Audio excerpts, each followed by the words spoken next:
Se liga nessa heresia que aconteceu em uma igreja pentecostal clássica. Minha pergunta para o senhor é: o senhor crê no batismo com o Espírito Santo com evidência em falar em línguas? Sim. O senhor é batizado? Sim, senhor, pastor. Fala em línguas? Sim. A última vez? Quantos anos? Não, faz anos não, pastor. É incrível o grau de ignorância teológica por parte de alguns pentecostais clássicos, inclusive, quando tange a questão de dons espirituais.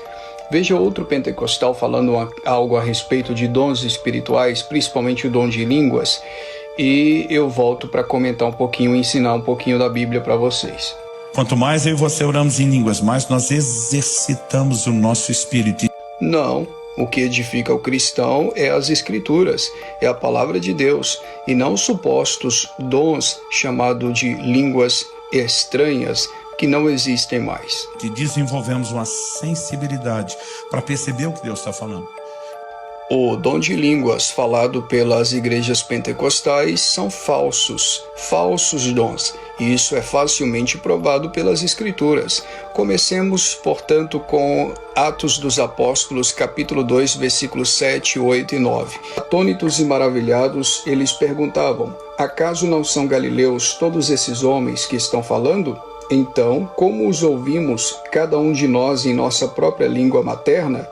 Partos, medos, elamitas, habitantes da Mesopotâmia, Judéia, Capadócia e do Ponto e da província da Ásia. E o texto vai seguir no capítulo 2, mostrando que todos os discípulos que ali estavam receberam o poder do Espírito Santo e falavam as grandezas e as maravilhas de Deus em uma língua que eles não haviam estudado, que no caso era a língua das nações, de todas essas nações citadas no versículo 9.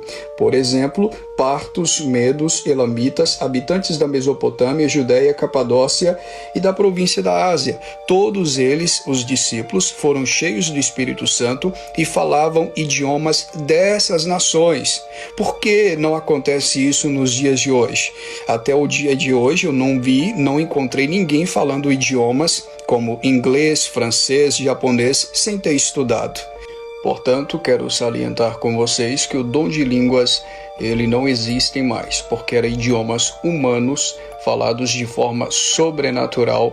Aqueles discípulos, eles falavam as grandezas de Deus ali no cenáculo, e as outras pessoas que vieram de outras nações conseguiram ouvir no seu próprio idioma essas grandezas de Deus pelas quais eles falavam. Então o milagre não foi apenas no falar em línguas idiomáticas, mas também no ouvir as grandezas de Deus.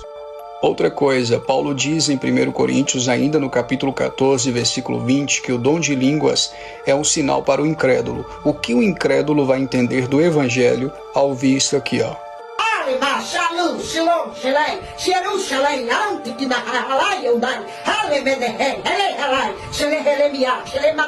E você, o que acha sobre esse assunto polêmico? Escreva aqui nos comentários, eu terei o prazer de respondê-los. Que Deus abençoe. É de algo que faz pior.